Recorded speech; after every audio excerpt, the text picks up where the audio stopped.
شيخ كأن أيضا في منظر ثاني أنا ما تحملت، وبعض الأخوة الطاقم المصورين اللي شافوا أيضا ما تحملوا هذا المنظر. إيش قصة هذا الإنسان؟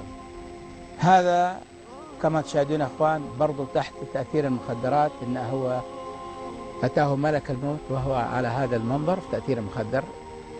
فبعض الإخوان يقولوا إن هذا حرق، كما تشاهدون وجه هذا الرجل تحول إلى سواد الفحم. شيخ هذا مو حريق؟ لا ليس حريق يا أخويا نبيل، لأنه لو كان هذا حرق فليدقق المشاهد أنه ياقة الفلينة أو ياقة القميص تبعه لم تحرق، ونفس الغطاء اللي تحته لم تحرق.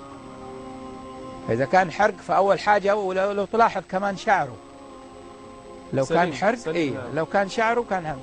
ولو تلاحظ كمان أنه أسفل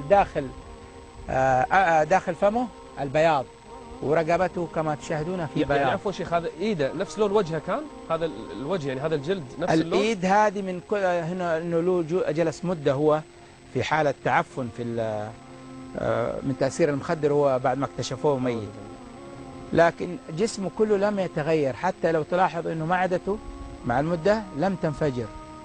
يعني بعض الحالات كما ذكرت انه بعد مده الميت اذا مات له 6 ساعات لم يوضع في مكان بارد سوف تزاع رائحته، ثم بعد ذلك يقوم تنفجر بطنه ويأتي الدود يخرج منها.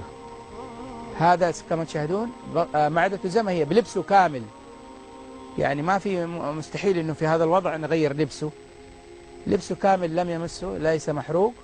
لكن كما ذكر الله في كتاب الكريم يوم تبيض وجوه ويوم تسود وجوه. أعوذ بالله أعوذ بالله. هذا شيخ سواد كامل، نسأل الله العافية. نعم. نسأل الله أنه كان من أهل الإيمان أن يتوب عليه ويغفر له نعم نسأل الله له ويكفر عنا سيئاته. نعم. لكن مصيبة شيخ الإنسان يموت على هذا الذنب وهذه المعصية وعلى هذا الشكل يبعث عند الله، والله كارثة كارثة. فرق بين شيخ إنسان يلبي يموت وهو محرم يبعث عند الله لبيك اللهم لبيك لبيك لا شريك، وهذا يبعث يتعاطى إبرة مخدر أمام ربه جل وعلا.